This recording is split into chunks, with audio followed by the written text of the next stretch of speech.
Good morning students. I hope you are well at your side. Today we will continue our chapter number 5 in physical geography, natural resources. In this chapter we discussed about the wildlife conservation in India कि India में wild life को conserve कैसे किया गया, कैसे उन्हें protect किया गया.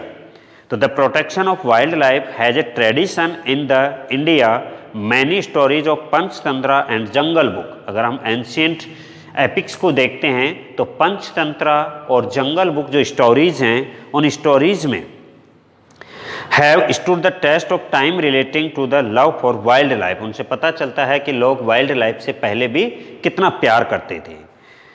These have a profound impact on young minds.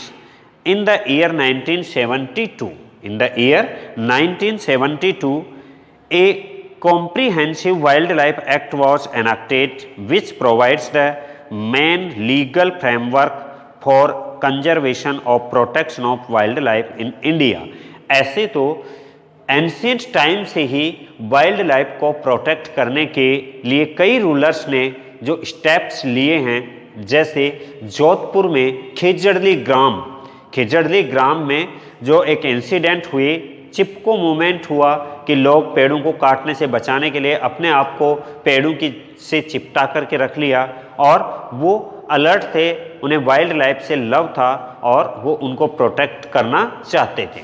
ऐसे ही कई रूलर्स ने भी प्रोटेक्शन के एक्ट बनाए थे, बट ए लीगल फ्रेमवर्क, कानूनी रूप से सख्त कदम पहली बार 1972 के वाइल्ड लाइफ प्रोटेक्शन एक्ट में आया. ये जो एक्ट बना बाद में इसमें अमेंडमेंट हुआ 1991 को. तो the two main objective of the wild life protection act 1972, first objective is provide protection to the endangered species.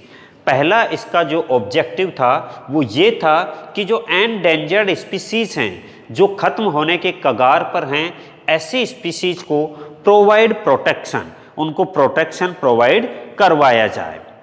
Which are listed in the schedule of the act, and जो कहाँ पर हैं, जो लिस्ट की गई हैं उनकी एक लिस्ट बनाई है, शेड्यूल बनाई है और उन्हीं स्पीसीज को प्रोटेक्शन करने के लिए ये एक्ट जो था वो बनाया गया था. Second objective is the provide legal support to the conservation area of the country classified as national park, bird sanctuaries and closed area. तो जो प्रोटेक्टेड एरियाज हैं उन प्रोटेक्टेड एरियाज को लीगल सपोर्ट प्रोवाइड करवाने के लिए, provide legal support to the conservation areas of the country. It means है कि national park, bird sanctuary and other protected areas. Protection of specified plant. फिर इसमें 1991 में इसमें अमेंडमेंट हुआ, चेंजेज आए और इस चेंजेज में protection of specified plant species and conservation of endangered species of wild animals.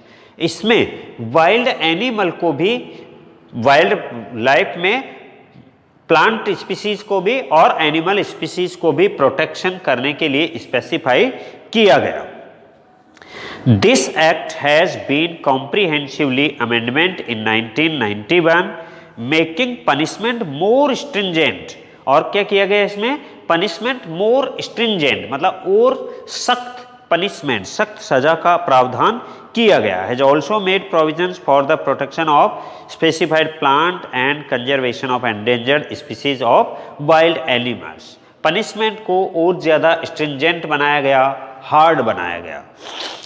There are national park and wild life sanctuaries, many areas declared as the national park by the central government and wildlife sanctuaries by the central government.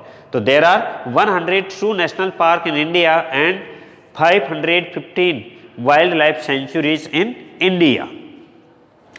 These are covering an area of 15.67 million hectare of the country. Country के 15.67 million hectare area में ये फैले हुए हैं. National park और bird sanctuary में ये difference है कि वाइल्ड लाइफ सेंचुरीज जो हैं उन वाइल्ड लाइफ सेंचुरीज में बर्ड्स को भी प्रोटेक्ट किया जाता है और प्लांट स्पीसीज को भी वहाँ पर प्रोटेक्ट किया जाता है, जबकि नेशनल पार्क में ओनली एनिमल स्पीसीज को प्रोटेक्ट किया जाता है। Wild life conservation has a very large ambit with unabundant potential for the well-being of humankind.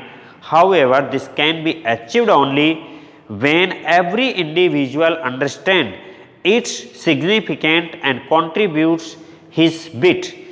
चाहे कितने भी एक्ट बना दिए जाएं, कितने भी प्रोग्राम पॉलिसी लॉन्च कर दी जाएं, बट जब तक ह्यूमन बीइंग जो है, every person does not take responsibility to protect them, उनको अगर प्रोटेक्ट करने की रेस्पॉन्सिबिलिटी नहीं लेगा, सेव करने की रेस्पॉन्सिबिलिटी नहीं रहेगा, तो ये एक्ट वगैरह इतने इफेक्टिव नहीं होंगे। इसके लिए सबसे ज़्यादा जो ज़रूरी है वो है under individual, every individual understand it's significant and contributes his bit, वो अपना पूरा योगदान दे और इसकी जो इम्पोर्टेंस है उसको समझे।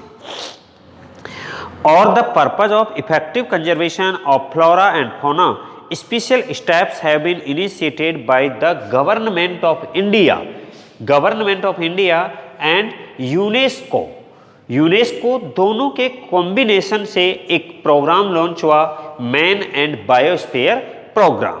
तो यूनेस्को और गवर्नमेंट ऑफ इंडिया के कोलैबोरेशन से एक प्रोग्राम स्टार्ट हुआ। उस प्रोग्राम का जो मेन पर्पस था वो था effective conservation of flora and fauna.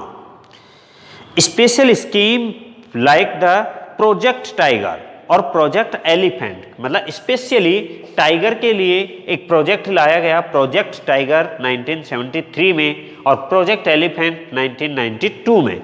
In project में टाइगर को सेव करने और उनकी जो उनको नेचुरल हैबिटेट प्रोवाइड करने में और उनके प्रोटेक्शन में इस तरफ स्टेप्स लिए गए। और सेम ऐसे ही 1992 में project elephant, this is belong to the elephants also have been launched to conserve these species and their habitat in a sustainable manner.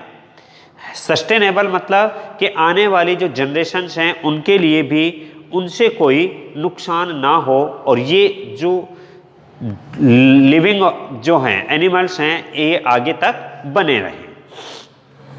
Project Tiger has been implemented since 1973. The main objective of the scheme is to ensure maintenance of viable population of tigers in India for scientific, aesthetic, cultural and ecological value. Scientific, aesthetic, cultural and economically values के according इनके जो numbers हैं वो sufficient होने चाहिए।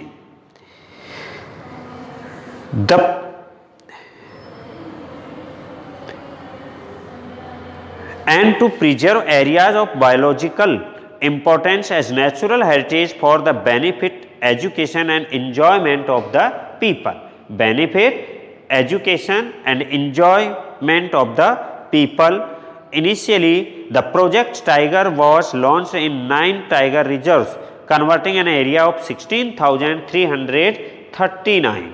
It means कि ये सबसे पहले जो प्रोजेक्ट टाइगर लॉन्च हुआ वो 9 रिजर्व जो थे वहां पर हुआ, उसके बाद which has now increase to 44 tiger reserve. आज करंट में 44 टाइगर रिजर्व हैं, जबकि in the year 1973 there are only 9 project tiger present in India and its habitat distributed in 17 states. The tiger population in the country has registered an increase from 1,411 in 2006 to 1,706 in the year 2010. And a project Elephant, which is launched in the year 1992. Apart from this, some other projects such as crocodile breeding project, Project Hagul and conservation of Himalayan musk deer had also been launched by the government of India. तो उनको protection करने के लिए और भी programme चलाए गए। Biosphere reserves